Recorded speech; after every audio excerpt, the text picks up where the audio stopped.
Cordial saludo, queridos alumnos, espero que todo esté muy bien. Hoy quiero hacer otro video de pensamientos extendidos que considero que es importante hacer y que tiene que ver con el último Palabras de la Noche, que tuvo que ver sobre la historia del erotismo en la literatura. La historia de cómo en la literatura aparece el deseo, cómo irrumpe el deseo en los textos literarios. Y tenía algunas reflexiones que siento que se me quedaron por fuera, así que quería hablarles un poco también de algunos momentos clave de la historia del erotismo. Eh, y podemos empezar desde este lugar. Como ustedes bien vieron en ese conversatorio, en esa conversación tan interesante que tuvimos en ese momento, en la antigüedad, desde la antigüedad, diría que desde los primeros relatos, el erotismo ha estado presente, porque la sexualidad es una parte importante, digamos, de nuestra relación con el otro y de la forma como construimos comunidad, como forjamos lazos de unión, indudablemente, o sea, la sexualidad. Y en esas primeras culturas antiguas, esta sexualidad quería matices sagrados, porque claramente la sexualidad se conectaba también con la reproducción y era a su vez dadora de vida, ¿sí? Daba, digamos, el valor más importante, que era la vida. Y de alguna manera en el acto sexual había algo sacro, había algo en ese intercambio de cuerpos, en ese juego de caricias y besos y de compartir con el otro, había una suerte de emocionalidad, de experiencia que claramente no era una experiencia banal, sino que era una experiencia sagrada, ¿sí? Por eso esas primeras culturas estaban muy en esa tónica. Quizás uno de los textos más antiguos es el papiro de Turín. El papiro de Turín es un texto muy interesante en el cual se aborda la sexualidad de algunos de los faraones de Egipto. Ya hay las primeras referencias a una sexualidad de una realeza que también a su vez era una realeza sagrada porque estaba vinculado a los dioses, específicamente al dios Horus, que era un dios muy importante y se supone que todos los faraones eran descendientes de Horus. A todas estas también recordemos que en la mitología egipcia el origen del mundo se da porque el cielo fecunda a la tierra, o sea, hay una relación sexual entre el cielo y la tierra que es la que da origen a la creación. O sea, en el mismo acto de la creación estaba presente la sexualidad. Entonces ahí vemos uno de los primeros textos que se conservan. Posteriormente la gran mayoría de estos textos antiguos se han perdido, pero pues por lo menos de antes del siglo X antes de Cristo. Pero ya en la antigua Grecia hay una revitalización del género erótico, hay una revitalización. Hay escritores muy interesantes como Aristófanes, que escribe el libro Lisístrata. Algunos poemas satíricos de Sotades, que Sotades es un escritor tal vez no tan conocido, un escritor griego, pero él, por ejemplo, también seguimos con lo de la vida erótica de los faraones. Hablaba de la vida, narraba el incesto de una manera muy explícita, la relación incestuosa que tenía el faraón Ptolomeo II con su hermana Arsinoe. O sea, imagínense, o sea, era muy extraño, ¿no? Y muy polémico para la época, inclusive a pesar de que en la antigua Grecia eran muy libres en todos estos asuntos, el libro fue un poquito perseguido, fue un poquito perseguido. Ahora, me parece que que los romanos copiaron muchos elementos de la cultura griega, prácticamente Roma se constituyó como a partir de las semillas que había sembrado la antigua Grecia en su nivel institucional, a nivel cultural, la filosofía, el teatro.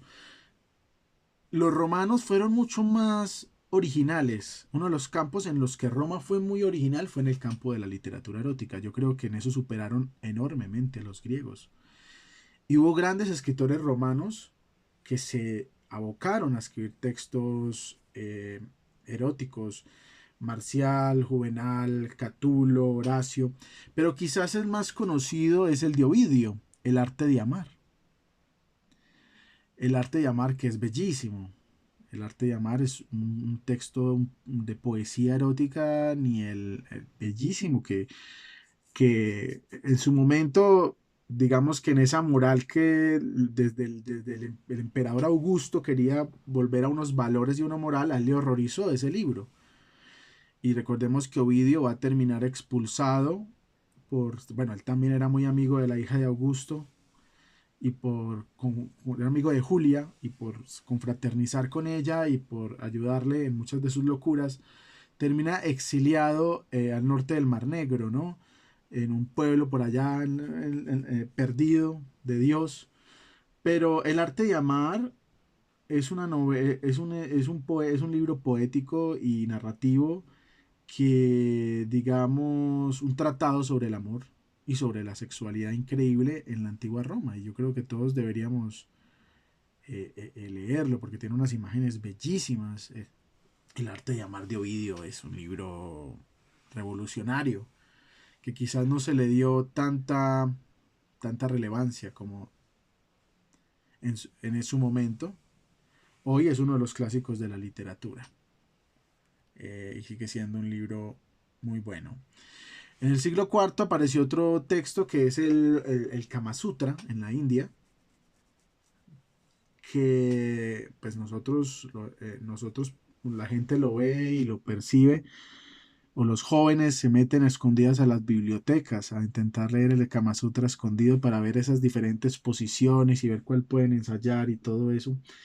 Pero el Kama Sutra, el texto Kama Sutra, el original, no era simplemente un tratado sobre las diferentes posiciones sexuales, sino que estaba también conectado a algo sagrado. El Kama Sutra, la sexualidad, como era percibida en la India, era algo sacro y las posiciones también canalizaban, movían unas energías en el cuerpo, los movimientos corporales, a través de esos movimientos y ese tipo de los diferentes tipos de conexiones sexuales, había un flujo de energía que era importante, que dentro de la cultura hindú, dentro de la cultura oriental, es fundamental para poder establecer una mejor conexión con el otro y, digamos, explorar diferentes aspectos del conocimiento que yo puedo tener del otro a través de su cuerpo, a través del contacto, a través del acto sexual. Y el Kama Sutra tenía esas potencialidades. O sea, no es solo verlo como simplemente como un texto pedagógico de las diferentes posiciones que podemos ejercer, sino que también había un valor sacro allí. De allí seguimos con otros dos libros de los cuales yo hablé la vez pasada en esa sesión, pero que vale la pena recordarlos, que fueron Las Mil y Una Noches, donde indudablemente el erotismo está muy presente, y el Decamerón de Giovanni Boccaccio, publicado en la época del Renacimiento. ¿Qué pasó en la Edad Media? Lo que pasa es que cuando llega el cristianismo intenta apagar esa llama literaria, digamos, que venía alrededor del erotismo que se dio en la antigua Grecia, que se dio en el antiguo Egipto. Y el cristianismo, digamos, en la Edad Media intentó, digamos, destruir, censurar, bloquear toda difusión de estos textos, porque eran textos, claro, ante la moral cristiana y hebrea, eran textos, digamos, que eran pecaminosos, ¿no? Que eran pecado y que por lo mismo incitaban a romper con la moral cristiana y fueron profundamente condenados.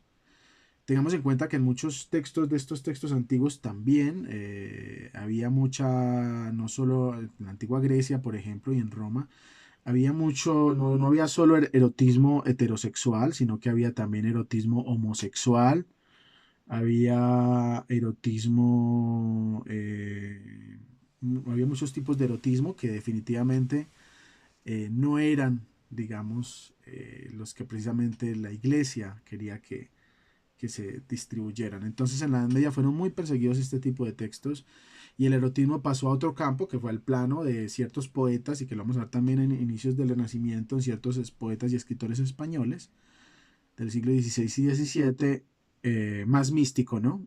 estas monjas como Santa Teresa de Ávila que entraban en un éxtasis y de alguna manera tenían experiencias cercanas al orgasmo, pero a partir de una relación con Dios, con la fe, con lo religioso, con experiencias místicas de conexión con Dios, pero que en su descripción y en su narración y en su expresión claramente son experiencias eróticas, digamos desde un lugar muy diferente, pero claramente a pesar pues de que está relacionado con la religión, son experiencias eróticas y hay unos poemas de alto calibre que fueron producidos en este tipo de, digamos, de discurso, de lugar de enunciación. Eh, de ahí, no, sí, indudablemente, como les hablé la otra vez, el de Camerón, con todos sus relatos, historias, es también un texto fundamental que también fue perseguido mucho tiempo, porque había muchos cuentos de monjas, de curas seduciendo a monjas, de esposas siéndole infieles a esposos, entonces claramente era aterrador, ¿no? Era aterrador. Había mucha picardía en el Decamerón, porque el Decamerón es un texto que es erótico, pero también tiene partes de humor. O sea, era un texto que combinaba el erotismo con la comedia, con el humorístico. Entonces, entonces era un texto irruptivo, revolucionario, lo que hizo Boccaccio, y que en su momento también fue perseguido y que hace parte indudablemente de todo lo que es la historia del género erótico, que vale la pena sin duda señalar. De ahí hubo muchos entre medio. Empieza sobre todo en Francia. Francia va a estar a la vanguardia de la producción de literatura erótica como una forma, digamos, también en el siglo XVIII, los escritores de la Ilustración, como escritores como Andrea de Nerciat, no solo el Marqués de Sade, sino Andrea de Nerciat, el Conde de Mirabeau, que tuvieron textos eróticos importantes y que básicamente todo este movimiento francés alrededor del erotismo en el siglo XVIII era también un acto reaccionario contra el régimen, digamos, contra ese sistema, contra el sistema que estaba presente, que digamos comprimía, relegaba el deseo, y estos personajes ya estaban viendo el deseo desde un aspecto más racional, no tanto conectado a la fe, sino como algo racional. Buscaron racionalizar el deseo, mostrar que el deseo tenía unas lógicas internas, estudiar esas lógicas internas y expresarlas. Y eso aplica también para el Marqués de Sade, indudablemente. No era simplemente el acto sexual por el placer de toda esa descripción, muchas veces muy visceral, sobre todo en el Marqués de Sade, sino también jugar, digamos, a mostrar qué valores o qué sistema de valores se trastocaba cuando el deseo es reprimido. O sea, qué es lo que la hipocresía que hay alrededor digamos, de la represión del deseo. Esa hipocresía era criticada por estos franceses y hay textos pues bellísimos allí. No quisiera dejar de resaltar que precisamente a un escritor ya en el siglo XIX, que el erotismo adquiere, en el siglo XIX y XX, luego de la Revolución Francesa, el erotismo va a tener mucha más presencia. Quisiera resaltar otros tres referentes que en la sesión no pude resaltar del siglo XIX y XX de la literatura erótica, que me parece que, pues no hablé de ellos, pero que sin duda son escritores que hay que tener en cuenta a la hora de hablar de una literatura, de una historia de la literatura erótica. El primero es Leopold von Sacher-Masoch. Sacher-Masoch es un escritor muy polémico, escribió un libro que se llama La Venus de las Pieles, que salió más o menos en 1870, y que fue muy polémico. Fue muy polémico. Digamos que Sacher-Masoch en su libro habla de una mujer que disfruta mucho, o una pareja que disfrutan mucho el acto del masoquismo. Es una relación sexual basada completamente en el dolor y en el disfrute de la conexión del dolor con el deseo. De hecho, de Sacher Masoch viene la palabra masoquismo, porque masoquismo, ¿sí ven? Hay ahí una relación entre el nombre del autor, así como Sade le dio el nombre al sadismo, masoquismo viene de masoc, porque la protagonista de, digamos, de la Venus de las Pieles disfrutaba mucho, el placer le llegaba a partir de la, digamos, de la irrupción del dolor, de los látigos, de las cadenas, de toda clase de estas cosas asociadas al sadomasoquismo, que le generaban un gran placer. Entonces, allí Sacher-Masoch fue un escritor revolucionario y un precursor de muchos libros que ahora salen y están muy de moda, como 50 sombras de Grey y este tipo de cosas. Pero Sacher-Masoch fue el primero de estos escritores que trabajó abiertamente el masoquismo. En Sade, digamos que ya estaba presente el masoquismo en el siglo XVIII, pero Sade no lo abordó con gran profundidad. Sade se dedicó más a exponer una o dos situaciones masoquistas, aunque a él le interesaba más la contraparte que era el sadismo.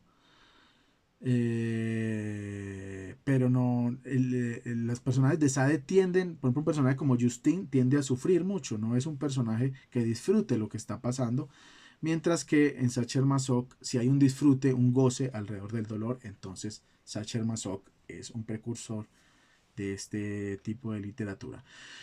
En principios del siglo XX hubo otro texto que es fundamental, que es un clásico, que es La amante de Lady Chatterley, de D.H. Lawrence, publicado en 1928. Un escritor inglés que hablaba de un adulterio, una mujer que tiene sexo con, digamos, establece una relación con su sirviente a raíz de la ausencia de su marido. Y la sociedad inglesa quedó alarmada con este libro de Lawrence, hijo de pucha,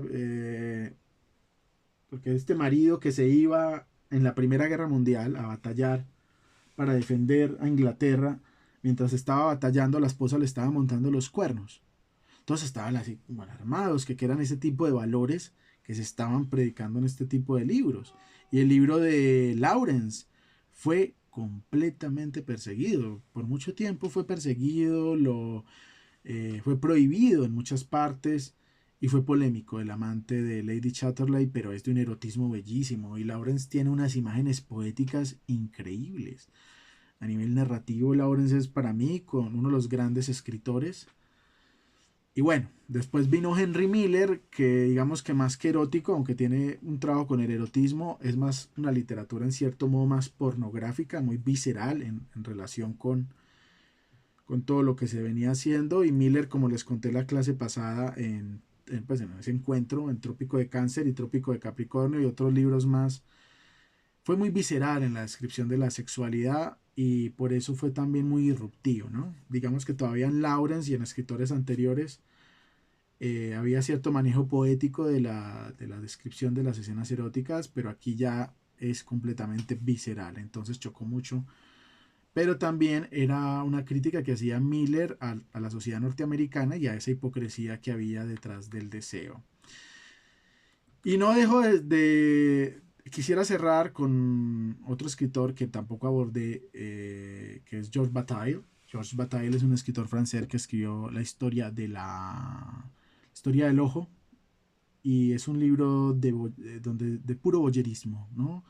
De una pareja completamente que le gusta, que es exhibicionista, que le gusta hacer cosas, digamos, tienen unas ciertas filias, ciertos comportamientos que les gusta llevarlos a cabo al aire libre, que son bastante, les gusta jugar, hacer ciertos juegos sexuales. Y el libro de Bataille, que de hecho Bataille no lo publicó como Bataille, lo publicó con un seudónimo porque sabía que le podía traer problemas, es también muy explícito en muchas escenas, en muchas descripciones. Pero bueno, también invitados a leer a Georges Bataille, La historia del ojo, otro libro clásico de la literatura infantil, de la literatura erótica. Bueno, quisiera cerrar este pensamientos extendidos diciendo que hoy el erotismo sigue muy presente. Y hoy más que nunca con las redes sociales hay muchas páginas donde todo el tiempo la gente está publicando relatos eróticos. Quizás el problema es, bueno, como yo les decía la vez pasada, la buena literatura erótica juega con el deseo del lector. O sea, es jugar, despertar el deseo del lector. Y a pesar de que hay muchos de estos textos que se producen en internet que logran despertar ese deseo, claramente muchos de ellos nosotros al otro día ya los olvidamos, a las 2, 3 horas, porque son textos efímeros, son textos que no tienen, siento que no tienen un trabajo más allá de simplemente describir una escena sexual y no pasar de allí. Yo pienso que los buenos textos eróticos nos dejan algo, dejan alguna cosa que permanece, algo que permanece a través de la poética, de lo que estos autores escribieron. Y, y ahora hay mucha, hay que decirlo, y con el perdón de todos, pero hay mucha basura, hay mucho texto muy malo de literatura erótica, que realmente no vale la pena, no vale la pena uno perder el tiempo allí, no vale la pena uno perder el tiempo allí. Pero de vez en cuando no hay hay interesantes hallazgos y quizás el valor o el lugar desde el que uno debe medir este tipo de cosas es eso, es primero, si ese texto realmente juega con nuestro deseo y segundo, si nos deja algo.